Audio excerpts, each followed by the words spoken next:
Luffy's bounty will surpass Roger at the end of the story, and I will prove it to you with math. Honestly, I've always found bounties pretty irrelevant in One Piece, until recently, when I suddenly changed my mind about them completely. 46億1110万ダリ Bounties actually serve a number of purposes in the story. It's just that I really hate 80% of the toxic power scaling going on, and a lot of people that do that bring up bounties for their arguments. So I guess by default, I got annoyed with the idea and kind of threw it aside as a nice little gadget Oda introduced. However, I was watching a really interesting docu on pirates the other night when I couldn't sleep, and it sort of hit me that bounties were a very real and important thing. Heck, still are in some places on Earth. I mean, I knew that, but having it presented in that way really had me change my mind. Hi, my name is Manu. My favorite bounty is the one filled with coconut cream. Fuck, that's delicious. And today I'm gonna explain how bounties in One Piece work, my personal prediction for the Straw Hat's final bounties, and at the end of this video, I will show you how Luffy's bounties have helped to make Luffy the best shonen hero of all time.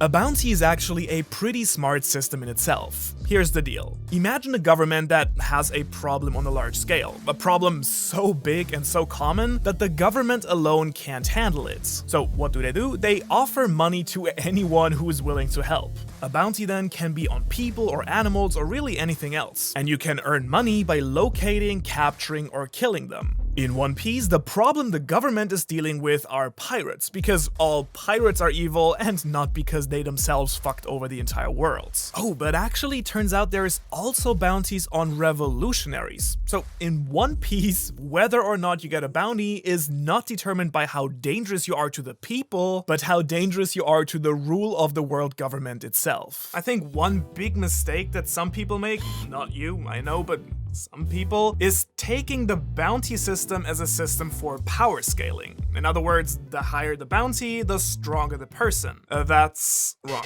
Sorry. Of course, power plays a role as well, I'm not denying that. Logically, by becoming powerful, you potentially pose a bigger threat. And even pirates themselves expect a certain level of power from someone with a high bounty.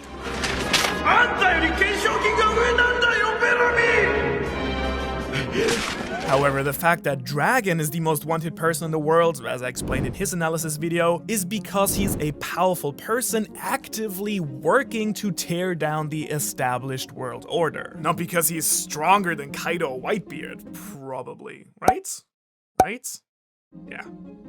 Right? Similarly, before the time skip, Kid's bounty was larger than Luffy's because he went around killing and pillaging, unlike Luffy, who's mostly just hanging out and making friends wherever he goes. And Oda actually confirmed this in an SBS. He also noted that within a crew, the captain's bounties always increases more than the crew members, even if the power difference isn't that big. Now, there are a few very interesting details to this bounty system. Obtaining a bounty in the first place basically means you are officially a criminal in the government's eyes. I think we rarely think about this, but these posters actually say dead or alive, which is pretty wild, no? Once you get a bounty, anyone can come and just shoot you and it's completely legal. Which is really fucked up when you think about examples like Little Robin, who got her bounty for being the last survivor of Ohara.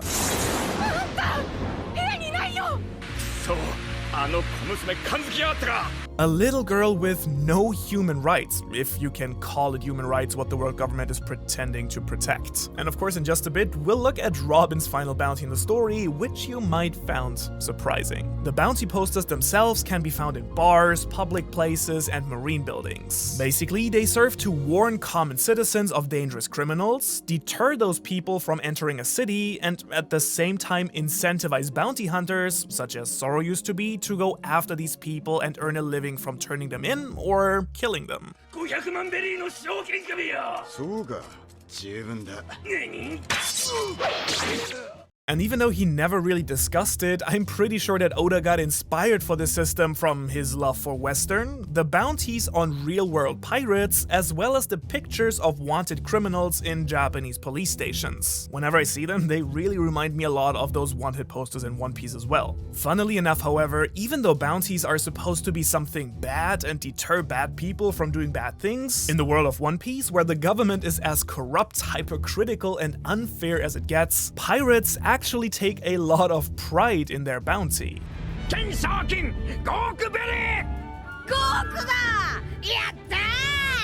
It actually serves as a sort of proof of achievement, where they get their pirate grades at the end of the school year. And so in general, while this is portrayed in a funny way most of the time, as you well know, One Piece also has a very dark subtone. And so for me, the fact that there are so many pirates in this world forming their own societies and groups shows us just how broken the world system truly is. I mean, many of the people we meet only became pirates because all over the world, people have to live in desperation, war and hardship, while the rich and powerful play gods. Now, however, I want to give off my own predictions for each of the Straw Hats' final bounties. Luckily, I have a lot that I can work with now that we finally know some of the biggest bounties in the story. The largest bounty we know so far belongs, of course, to the Pirate King himself.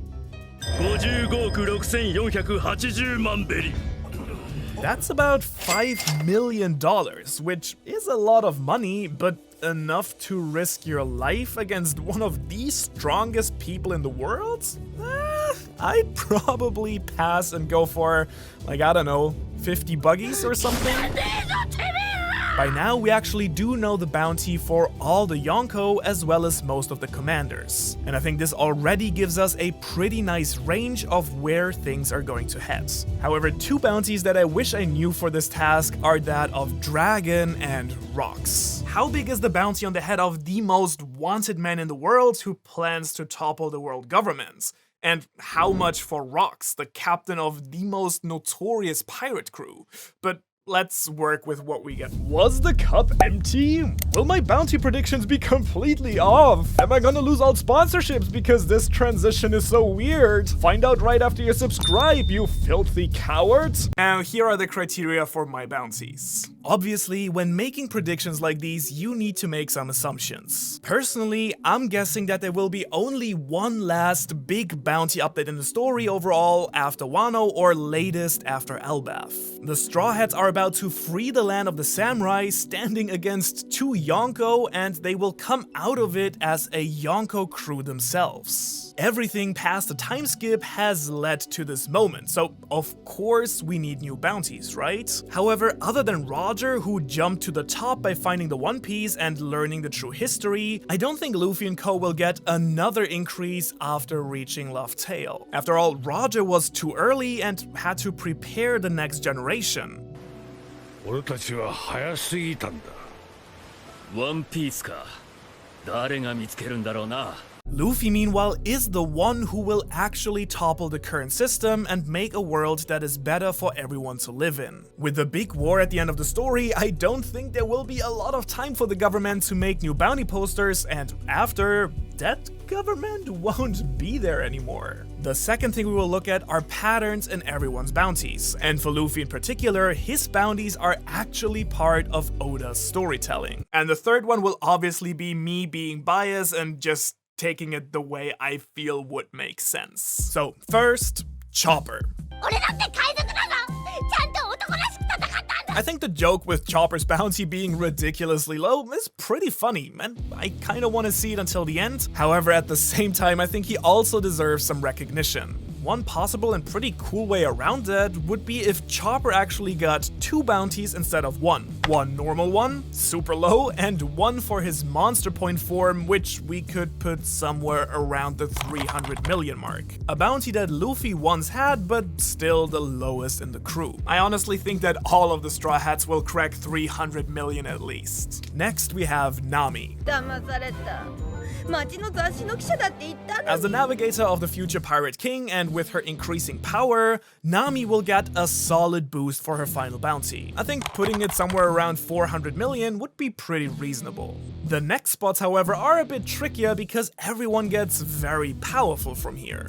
10万、100万、1000万。 Brook is one of my favorite characters, and I believe he's heavily underestimated in how dangerous he can truly be, but I still don't see him getting far beyond Nami in terms of his bounty. 420 seems like a reasonable number, don't you think? 俺だけ億超えてね、悔しい。 Now, even though Frankie proves to us over and over again how strong he truly is, and possibly still having the plans of the Pluton, he is one of the Straw Hats who gets very little recognition from the government. I'll put him up here with around 490 million berries, which is more than Sasaki's 472 million, but less than our next candidate, Usopp. ドンソップ先輩2億ベリー Usopp has gotten this ridiculous 200 million berry bounty after Dressrosa, but as we all know, he is living up to his ideal of becoming a brave warrior of the sea more and more. And since his pattern seems to follow around round numbers, similar to Luffy, going from 30 to 200, 500 million would be the perfect sweet spot for him after Wano, more than doubling his current one and following in Luffy's steps. Now we're really getting into interesting territory here. 海峡のジンビ Oof, okay, so I'm actually going to put Jinbei in 5th place here. He's a former warlord and incredibly strong, but not quite Zoro, Sanji, Luffy material. Nonetheless, Jinbei might be very close to that 1 billion mark. He went from 76 to 250 to 438, which includes all numbers except 1 and 9. So why not 910 million berries? あいつらは指名手配中の大歓喜そして京四郎一家に立てついたそばへ Okay, yes. Zoro and Sanji. I mean, even Oda has made fun of the bounties between these two. Nonetheless, Zoro's role in the crew is a bit more centered around combat, and he is technically the first mate, while Sanji is also the cook and, in general, a bit more personality-based as a character. I actually made 2 long videos about both of them quite recently as well, and honestly, I think both of them will overcome King and Queen and get bounties higher than them. Technically being commanders on a new Emperor's ship, I think both will pass 1 billion berries, just a little bit apart. I'd like Zoro to surpass Luffy's current bounty, so 1.5 billion plus 90 million for Ashura's 9-sword style. Sanji, meanwhile, I could see somewhere around the 1.3 billion mark, plus maybe some 66 million for accepting his Germa heritage. Now, if you've paid attention, have you been paying attention? You better have been paying attention. But then you will have realized that before Luffy, there is still one Straw Hat that is unaccounted for. この女がどれほど巨大な組織に追われてきたか分かったか I honestly have no idea whether Oda looks at this the same way as I do, but I personally would love to see Robin's bounty surpass Zoro and Sanji's, of course not because of her power, but because of who she is. We already know that the other Yonko are trying to steal her for her knowledge and abilities, and so is CP0. And so after Wano, once Luffy will shift his eyes towards Laugh Tale, Robin will be the key to everything. 世界中の大物たちがユガラの実を奪いに来 The るぜよ government knows this and will try to stop it at any cost. So I want Robin not only to be chased, but to also get the respect for that as well, with a 2 billion berry bounty, making her the most wanted woman in the world after Big Mom's defeat. And now, finally, we have Luffy. And admittedly, until now there wasn't too much to go off of with the other Straw Hats. For Luffy, however, bounties have always played an important role, which makes it easier for me to predict his final bounty at the end of the story. For that, we have to look at the numbers of Luffy's bounty compared to the enemies he's defeated, and how the bounty system overall keeps pushing Luffy's unique rise to power right into our faces. Let's start in the East Blue. 生死に関わらず3000万ベリー最 Luffy's very first bounty are 30 million berries after defeating Buggy, 15 million, Kuro, 60 million, Don Creek, 70 million, and Arlong, 20 million berries. That's 150% of Arlong's bounty. And just so you know, Luffy's bounties will keep outgrowing his enemies at this same rate. And with this, our protagonist is presented as the strongest man in the East Blue. What better way to set him up as the hero and a real threat to the government? The next increase is an alabaster that is actually quite similar to Wano. Both are big sagas leading up to a showdown with one of the most powerful people in this part of the Grand Line, Crocodile the Warlord and Kaido the Yonko, both of whom have bounties far exceeding Luffy's and seem to be unbeatable for him at first, Crocodile's Logia versus Kaido's Conqueror's Haki. And both times Luffy actually gets a glimpse at that level beforehand with Mihawk and Big Mom, but it's never really about fighting on that level yet. おめえの首には1億ベリーの賞金がかかってんだよ。そして海賊狩りのゾロ、てめえには6000万だ。 After defeating Crocodile, who was frozen at 81 million berries, Luffy triples his bounty to 100 million, over 120% of that of his opponent, establishing himself as someone who can play on the Warlord level, just as he will be able to compete on the Yonko level after Wano. 少数とはいえ、一味全員が賞金首とは、トータルバウンティーが6億を超えている。 And his lobby is a bit different. Here, the bounties are all about the perceived threat to the world government and not power in itself. That's why Luffy's big enemy has no bounty, while his own tripled to 300 million after declaring war on the government itself. The next one is maybe the most curious one though. After defeating Moria, breaking in and out of Impel Down, and participating at the Marineford War, after all that stuff, Luffy's bounty only increases to 400 million. 俺の懸賞金4億だっていつ上がったんだ You might also have felt like that was a little bit too low. However, it wonderfully shows us how Oda uses Luffy's bounty to illustrate his developments. This is Luffy's biggest defeat in the story so far, not being able to save his crew or his brother. And so such an utter defeat would have felt weird to us, the audience, with a ridiculously high new bounty. And so once again, after all that, it is simply 125% of Moria's bounty, who was frozen at 320 million. おいルフィ、どうやら俺たち懸賞金上がってんぞ。 Dressrosa gave Luffy another 100 million, bringing him to 500 million, 166% of that of Caesar's, and 150% of Doffy's. It was a really hard fight, yes, but both arcs were only set up for Wano and taking down a Yonko. So taking down another warlord was not as significant as it was before the time skip, even if it was Doffy. A real curveball in this was then Whole Cake Island, the last increase so far. あなたの懸賞金額15億 Now ベリー playing です on よ commander level, Luffy surpasses both Cracker and Katakuri, tripling his bounty to 150% of Katakuri's 1 billion to 1.5 billion. This, at first glance, ridiculously high new bounty might have made less sense from the perspective of the world government, but again, as a storytelling device, it absolutely does. Luffy had to surpass himself in every possible way, facing off against a version of himself that was better than him at everything. And so it does feel really deserved to us, and to me really hammered home Luffy's achievement on Whole Cake Island overall. So, after all this, the strongest creature in the world is now standing in front of Luffy with a bounty of 4.6 billion berries, 3 times that of Luffy, just as was the case with Crocodile. As we discussed, after defeating an enemy, Luffy has always surpassed them. So, if we assume that Luffy's bounty increases by roughly 333% like in Alabasta, that would round up very nicely to 5 billion berries. However, since we're talking about Luffy's final bounty in the story, I think he surely has to surpass Roger as well. And the hint here are wordplays. Oda loves his wordplays, especially with the Yonko bounties. Shanks' bounty has Shanks in it, 𝚎𝚙𝚎𝚛. Kaido has the 100 beasts in it, 𝚲𝚙𝚎, Big Mom has mom in hers, haha, Whitebeard has Shiro in it, as in white, Shirohige, and Rogers simply spelled Rogia. And so going with this pattern and the pattern of Luffy's bounty so far, I am gonna predict that Luffy's